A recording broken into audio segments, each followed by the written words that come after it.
between America and Ireland, and to just honor all of the Irish Americans. And I'm a little bit biased because I'm American and Irish, but Good. Yeah, well, great people. Yeah, great St. people. Patrick's Day is coming up as well. And they voted for me in heavy numbers, so I like them even more. You have to like it. You know, you're not supposed to, but you have to like that. All right. So for the Irish American people, proclamation. Okay. Thanks. President. Thanks, Lindsay. Mr. President, your envoy, Steve Witkoff, told us a little while ago that if Hamas does not release hostages, that the U.S. and Israel could take some action. What does that mean in your eyes? Is that military action? Would you join strikes with When are you Israel? going to find out? I had the honor of spending a lot of time yesterday with quite a few of the people that we got out, and I can't believe how badly treated they were, really badly treated. Stories that you wouldn't even believe. Some of it was documented, some of it was so bad you couldn't really, I don't think you can put it on. And it's a shame. And they said one thing, they have 59 hostages, of which many of them are killed. They want to know if we could just continue. They said without us, look, Biden wasn't able to get anybody out. We came along and they started releasing. But we have 59 left, of which 24 are living. The rest are dead. And I put out a statement. It's sort of self-explanatory, I think. But somebody's going to have to get a lot rougher than they're getting. It's a shame. And those 24 that are living, because they were with them just 2 weeks ago or 3 weeks ago, depending on when they got out. But they said they're in very bad shape. You spoke today with your cabinet members and Elon Musk. I did. What did you tell them in regards to Elon Musk and his authorities to carry out actions? We had a great meeting. We had Elon and we had some of the representatives for the business reps. We also had most of the cabinet members, not all of them. It doesn't really pertain to all of them, but many of them. And I thought it was a really good meeting. It was about cutting because everybody knows the country's way out of control in terms of the number of people. We have many people that don't work. We have many people probably that aren't even living that are getting checks. And we're finding all of that out, and it's being reported. We're going to save hundreds of billions of dollars. We've already saved a lot. And parts of it are contracts that are expired that we're paying on. Many crazy things that, you can see it happening. It shouldn't happen, but you can see it happening. You see a lot of it being put out. But the other thing I think most important for today, I want the cabinet members to keep good people. I don't want to see a big cut where a lot of good people are cut. I want the cabinet members to keep the good people, and the people that aren't doing a good job, that are unreliable, don't show up to work, et cetera, those people can be cut. So I had a meeting, and I said, I want the cabinet members, go first, keep all the people you want, everybody that you need. And it would be better if they were there for 2 years instead of 2 weeks, because in 2 years they'll know the people better. But I want them to do the best job they can. When we have good people, that's precious, that's very important, and we want them to keep the good people. And so we're going to be watching them, and Elon and the group are going to be watching them. And if they can cut, it's better. And if they don't cut, then Elon will do the cutting. So, Mr. President, is that a reflection that you think Doge and Elon Musk have been moving too quickly?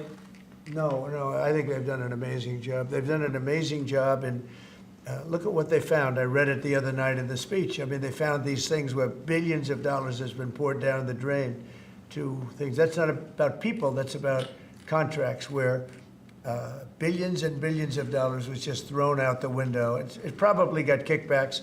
I'm sure there were tremendous kickbacks for the people that authorized those contracts. But no, Elon has been really teaching everybody about the numbers that you can do. But what I want is I want the numbers, but I also want to keep the good people. We want to get rid of the people that aren't working, that aren't showing up, and have a lot of problems. And so they're working together with Elon, and I think we're doing a really great job. We're cutting it down. We have to for the sake of our country. You can't have that kind of fat. It's bloat, and like nobody's ever seen before. where you need 20,000 and they have 120,000 people. And you just don't need that many. And it happens with companies and it happens with governments, I guess. You could go to a lot of governments, you'd see the same thing. But we're trying to get it down. We want to be able, next year, we could balance the budget. I think there's a good chance we could balance the budget next year. We have a lot of good things happening. Plus, we have a lot of revenue things happening, like today with the shipbuilding. And this gentleman behind me is going to create a lot of jobs. And you know, he's about the biggest there is in the world. We had the biggest chip maker in the world here a few days ago. He's going to be spending $200 billion on building plants. We're not giving him any money to build it either. You know, it's not, that chip act is ridiculous, where the Biden thing, where they give billions of dollars to people that have nothing but money. They're not going to spend that money. They're just taking that money. We're giving nothing. They're coming in because of the tariffs, because they don't want to pay the tariffs, and they're opening up big. So, but with respect to people, I said, I want to cut the people, but I want to keep the good people. President, tariffs, sir, can you walk us through the next steps on this? Steel and aluminum tariffs are due to kick in next week on Canada, Mexico, and every other country. Are those going to be modified as well? No, those aren't modified. Those are happening next week. And the big one will be on April 2nd, when reciprocal tariffs. So if India or China or any of the countries that really, India is a very high tariff nation. I'll tell you what's a high tariff nation is Canada. Canada charges us 250% for our milk product and other product, and a tremendous tariff on lumber and things as such. And yet we don't need their lumber. We have more lumber than they do. We don't need Canada's lumber. So what I'm doing is I'll be signing an executive order freeing up our forests so that we're allowed to take down trees and make a lot of money and then reharvest trees. Also, we're cutting fire divides. A fire divide is a 50-yard to 70-yard swath where the trees can't, you know, it's long enough so trees don't burn forever until you can get them out. And those trees can be sold and made a lot of money with. So, but we'll be doing that. We don't need trees from Canada. We don't need cars from Canada. We don't need energy from Canada. We don't need anything from Canada. So where we can be self-sustaining, which is in most things. Look, we have more oil and gas than anybody. Our forests are massive, massive forests. We're just not allowed to use them because of the environmental lunatics that stopped us. So I'm going to be freeing that up very shortly so that we don't have to go to other countries to buy lumber.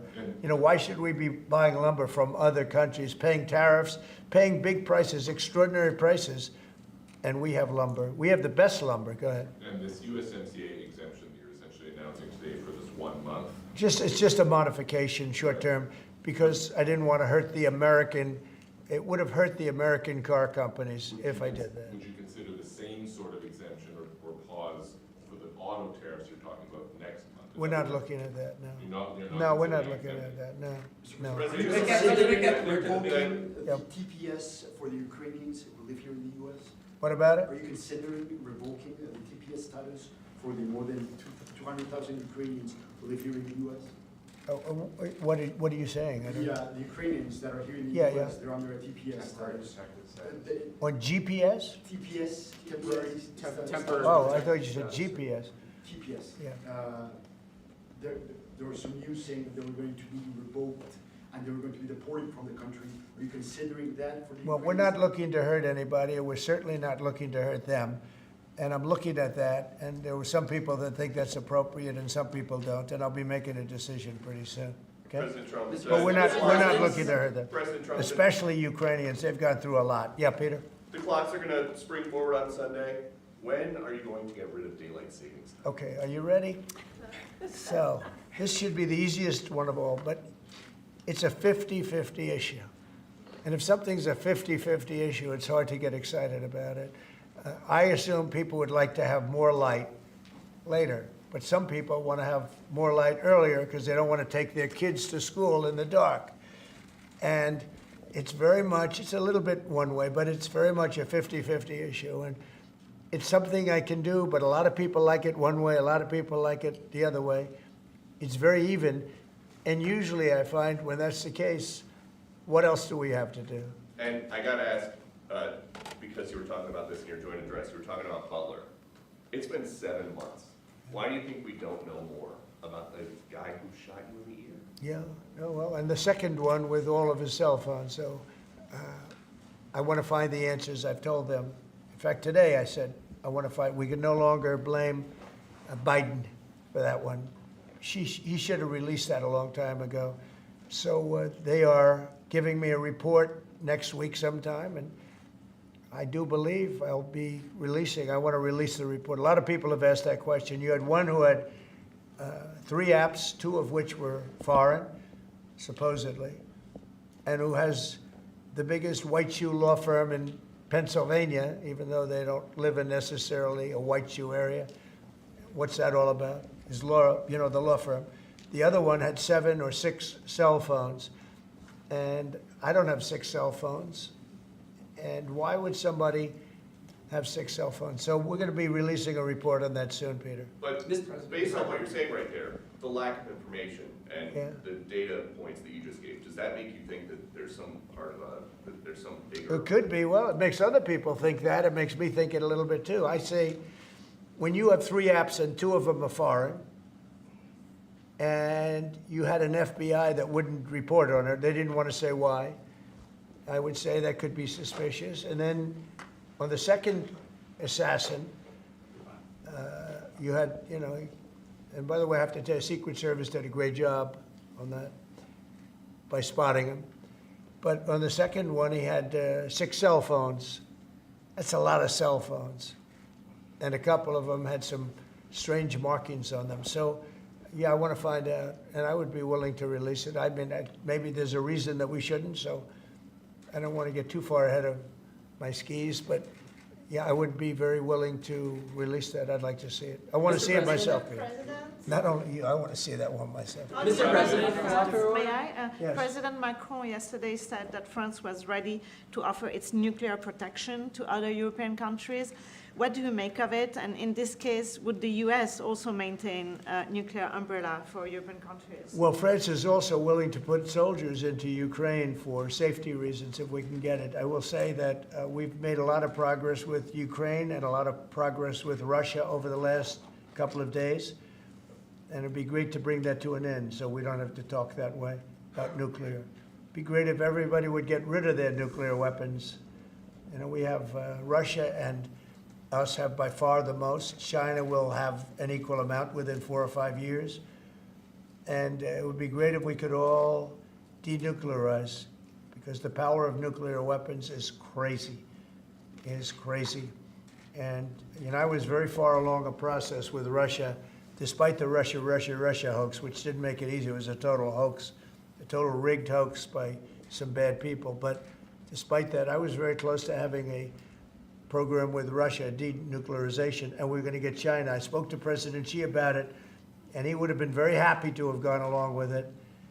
But bad things happened, like an election that was rigged happened, and so we had to come back 4 years later. But I would very much like to start those talks. The opposite of what you say, the denuclearization would be incredible. Mr. President, on the auto tariffs that you were talking about, I know yesterday you spoke with the big 3. Did you tell them that no more exemptions were on the way, and what was the reaction? I told them, that's it. This was a short-term deal. And they came back to me yesterday. They said, could we have some help on the tariffs because of the speed? And I said, look, I'm going to do it, but that's it. Don't come back to me after the April 2nd. I don't want to hear from you after April 2nd. We're not going to be doing it anymore. I want to help them. What was the response? They didn't complain, but I helped them short-term during this short-term transition. April 2nd is going to be a very big day for America. Mr. President, my understanding is that the longstanding U.S. policy is that we do not negotiate with terrorists. So how did you come to the decision to send somebody from your team to negotiate with Hamas? We are having discussions with Hamas. We are helping Israel in those discussions because we're talking about Israeli hostages. And we're not doing anything in terms of Hamas. We're not giving cash. We're not giving $6 billion like you hear other administrations give. And in fact, I got 59 hostages out, and we gave nothing. In 59, we gave nothing, not including what's going on with Hamas. I mean, I consider that something where we're helping Israel for the most part. We had a couple of hostages, as you know. We got a couple of hostages out, American hostages. Mr. President, are you thinking about any changes? But certainly, Peter, you have to negotiate. There's a difference between negotiating and paying. We want to get these people out. If you would have seen the people yesterday, maybe you did, I don't know, but if you would have seen them, the way they spoke about their captivity, it was unbelievable. It's terrible. Are you thinking about making any changes to NATO where a NATO country gets attacked, but they're not paying enough dues, so the United States doesn't defend them? Well, I've said that to them. I said, if you're not going to pay, we're not going to defend. I said that 7 years ago. And because of that, they paid hundreds of billions of dollars. I said, if you're not going to pay your bills, we're not going to defend you. And it also went for the attack. But if they got attacked, they said, well, does that mean you won't defend us? I said, are you current or are you delinquent? They said, if we were delinquent, would you? I said, nope, I would not. And because of that, as you know, hundreds of billions of dollars came into NATO. You wouldn't have NATO right now if I weren't there. And your previous Secretary General has said that. He said he's never seen anything like it. When I came to NATO, when I first had my first meeting, I noticed that people weren't paying their bills at all. And I said I should wait till my second meeting, and I did. And I brought that up. And I said, if you don't pay your bills, we're not going to participate. We're not going to protect you. And when I said that, as soon as I said that, it was amazing how the money came in. The money came in, and now they have money. But even now, it's not enough. It's really not enough. They should be paying more. Mr. President, question on the investment, sir. You've overseen about $2 trillion worth of domestic private sector investments come in just about 2 months. This is the newest one. It comes after your announcement of a new shipbuilding office at the White House during your joint session to Congress. Can you talk about why this is important, not only for national security, but to continue the renaissance of domestic manufacturing? Well, we have to maintain a strong country. We have to maintain, we want to pay off debt. We have a lot of debt, but that'll start coming off quickly when this all comes around. Look, we've been supporting the whole world. You mentioned NATO and you mentioned other things.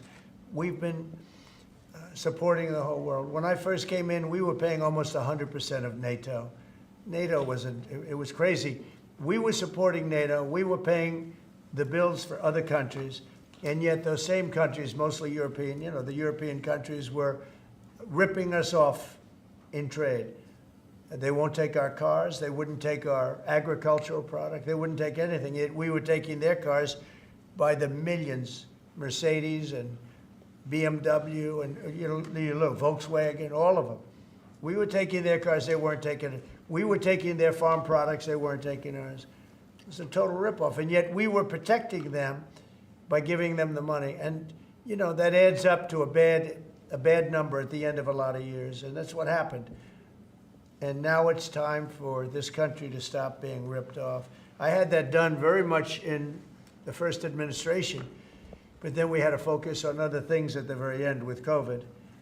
And, but we had the greatest economy in history. We had the greatest economy in history. I think we're going to redo it here, but even better. And I wanted to do what we're doing now in the first term, but we had so many other things to do. We had to fix the border, which we did. We had to fix our military. We rebuilt our military. We completely rebuilt the military, only to watch Biden give so much of it away to Afghanistan, if you can believe it. It's not even believable. It's not even believable what he did. The damage that man did or that administration did to this country is frankly not even believable. And in particular, allowing millions and millions of people to come into our country. Many of them were murderers and drug dealers and gang members and people from prison for very heinous crimes. For him to allow those people into our country, and now we're spending tremendous amounts of time and effort. Nikki and Tom Homan, who's doing an unbelievable job, but we shouldn't have to be spending anything on that. We had the safest border ever. Now we have actually, as you saw, the numbers just came out, where we have actually the lowest numbers in the history of our country. but we shouldn't have had to do that. What we're doing now is we're looking for murderers. Can you believe it? We're looking for murderers because thousands of murderers, some about 50%, killed more than one person. One killed 5 or 7. And we're looking for those people right now. We shouldn't have to be looking for them. President Trump, on Peter's question, are you going to make that policy, U.S. policy, that the U.S. wouldn't defend NATO countries that don't pay? Well, I think it's common sense, right? If they don't pay, I'm not going to defend them. No, I'm not going to defend them. I got into a lot of heat when I said that. You said, oh, he's violating NATO. And you know, the biggest problem I have with NATO, I really, you know, I mean, I know the guys very well. They're friends of mine. But if the United States was in trouble and we called them, we said, we got a problem, France, we got a problem, a couple of others I won't mention. Do you think they're going to come and protect us? They're supposed to. I'm not so sure. So You know, with why Japan, stay- you know, with Japan, we have a deal, which is a very interesting one. And I love Japan. We have a great relationship with Japan, but we have an interesting deal with Japan that we have to protect them, but they don't have to protect us. Do you know that? That's the way the deal reads. We have to protect Japan. And by the way, they make a fortune with us economically. There's another case. But we have to protect Japan, but under no circumstances do they have to protect us. I actually asked, who makes these deals? Yeah, Peter? Well, so why stay in NATO at all? I view NATO as potentially good, but you gotta get some good thinking in NATO. It's very unfair what's been happening. Until I came along, we were paying close to 100% of NATO. So think of it, we're paying 100% of their military, and they're screwing us on trade. And when Zelensky inevitably comes back to the White House, what do you expect from him? And do you think you'll see him in a necktie? Well, I think what's going to happen is Ukraine wants to make a deal because I don't think they have a choice. I also think that Russia wants to make a deal because in a certain different way that only I know, they have no choice either. Are you still thinking of going to Saudi Arabia and meeting with Putin about this? I don't know. I can't tell you. I'm going to Saudi Arabia.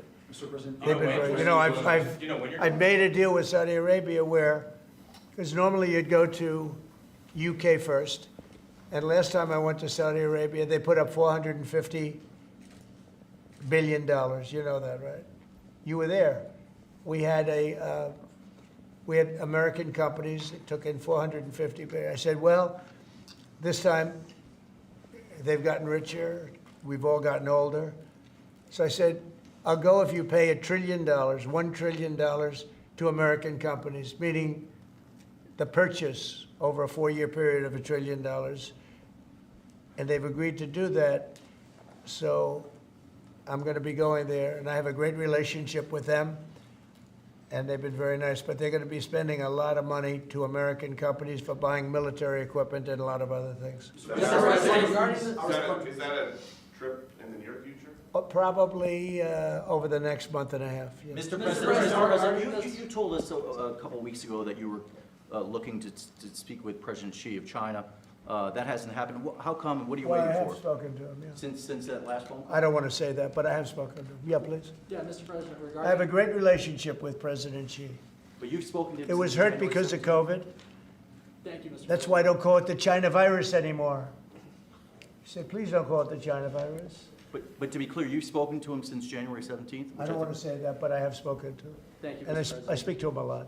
Regarding this executive order you signed revoking security clearances at Perkins Coie, do you think there should be more steps like this to be taken against other people involved in the Russia collusion? I do, but that's going to be up ultimately to the Attorney General and various other people. Absolutely. Just as a follow-up, the other night, we saw Democrats' behavior during your joint address to Congress. Yeah. Do you think it shows just how out of touch they are with the American people, especially given that 79%, according to a CBS poll, approved of your I love this guy. Who are you with? My name's Nick Gilbertson with Breitbart News. I see. I really liked your questions. Thank you very much, Mr. President. Sir, regarding the executive order. The answer is just, Nick, just to, and I know your name very well. Good job, you do. Thank you. Yeah, the answer is, I thought it was very embarrassing for the Democrats what happened the other night. And that's not said for any other reason other than it's obvious, it's fact. Even CNN fake news said that. They came out and they said it.